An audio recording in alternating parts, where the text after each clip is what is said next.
On va s'intéresser aujourd'hui à l'école autrichienne d'économie. Alors, première chose à clarifier tout de suite, ça n'a absolument rien à voir avec l'économie du pays, l'Autriche. En fait, comme l'explique très bien l'économiste Walter Block, qui a inspiré cette analyse, c'est une façon de voir les choses radicalement différente.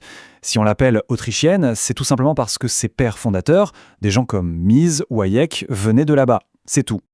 Alors la grande question c'est, comment est-ce qu'on découvre les lois de l'économie? Ça peut paraître simple comme question, mais en réalité la réponse, c'est précisément ce qui crée un fossé énorme entre l'école autrichienne et l'économie, disons, classique. C'est vraiment le point de départ de toute leur pensée. Et là, on voit bien que ce sont deux mondes, deux chemins complètement opposés. D'un côté, la science conventionnelle, qui fonctionne un peu comme la physique. On formule une hypothèse, on collecte des données, on fait des tests et on regarde si ça colle. C'est l'empirisme. De votre côté, l'approche autrichienne, c'est tout autre chose. Ça ressemble plus à de la géométrie. On parle d'une vérité de base, un axiome jugé évident, et à partir de là, on déroule tout le reste par pure déduction logique. Pas besoin de tests ni de données. Et cette distinction fondamentale nous amène vraiment au cœur de la pensée autrichienne. Pour eux, l'économie, ce n'est pas une science où l'on observe des données pour trouver des corrélations. Non, pas du tout. Pour eux, c'est une branche de la logique. Et tout, absolument tout, découle d'un seul et unique concept, l'action humaine. Cette méthode, elle a un nom un peu savant, la praxéologie. Mais l'idée de base est très simple. Les êtres humains agissent avec une intention. Ils ont des buts et choisissent des moyens pour les atteindre.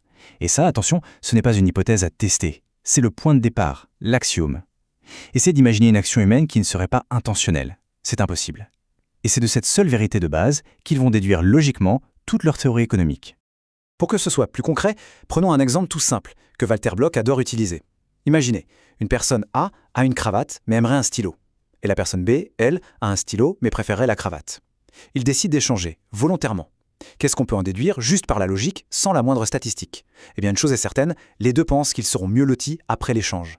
Sinon, pourquoi le feraient-ils? Voilà une loi économique simple, déduite, pas observée. Et pour un Autrichien, cette loi est aussi solide que le théorème de Pythagore. Évidemment, cette façon de penser, purement logique, ça détonne pas mal dans le monde de l'économie. D'ailleurs, il y a cette fameuse pique attribuée à Milton Friedman de l'école rivale de Chicago. Il aurait dit « Quand deux économistes autrichiens ne sont pas d'accord, ils ne peuvent pas faire d'expérience pour se départager, ils ne peuvent que se battre. » Ça montre bien, avec humour, le gouffre qui sépare leur méthode de celle de l'économie dominante. Bon, maintenant qu'on a posé ces bases un peu abstraites, voyons ce que ça donne en pratique. Et l'application la plus célèbre de la pensée autrichienne, c'est sans doute leur théorie des cycles économiques.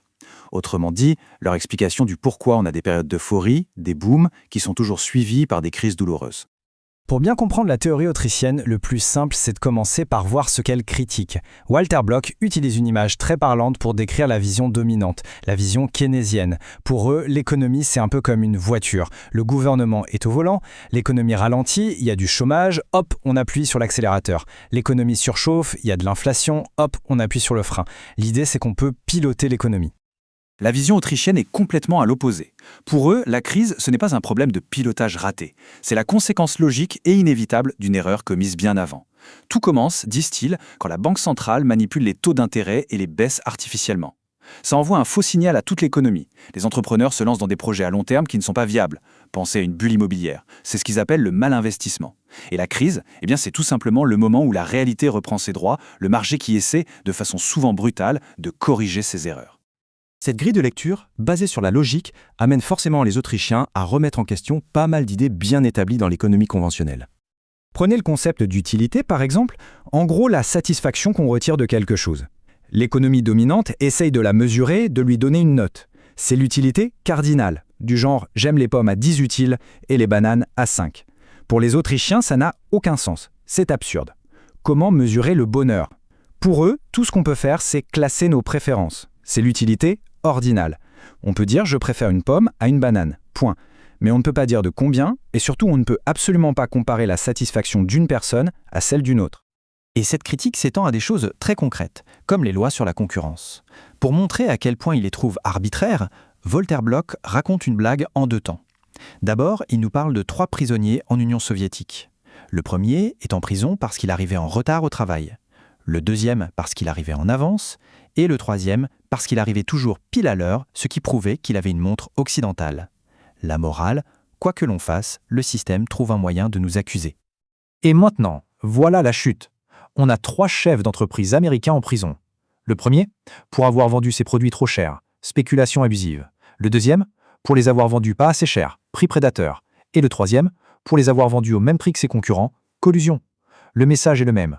Pour les Autrichiens, ces lois sont si vagues et contradictoires que n'importe quelle entreprise peut être jugée coupable.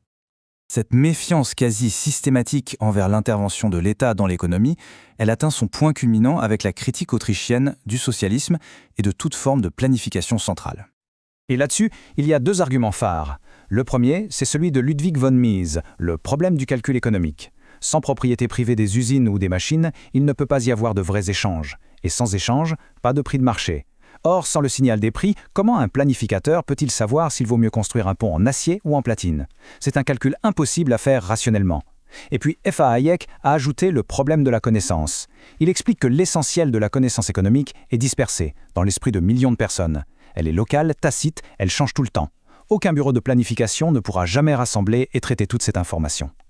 Donc si on devait résumer, la grande idée à retenir, c'est que l'école autrichienne ne voit pas du tout l'économie comme une machine qu'on pourrait régler ou piloter. Pour eux, c'est un ordre spontané, un peu comme un écosystème incroyablement complexe qui émerge de manière naturelle des milliards d'actions et d'interactions de tous les individus, chacun poursuivant ses propres buts. Et tout ça, au final, nous laisse avec une question qui va bien au-delà de l'économie. Quand on cherche à comprendre la société, quelle est la meilleure approche? Faut-il partir de la déduction logique en se basant sur ce qu'on sait de la nature humaine, ou bien faut-il commencer par collecter et analyser des montagnes de données? Le chemin que l'on choisit ne définit pas seulement une approche économique. D'une certaine manière, il définit une vision du monde.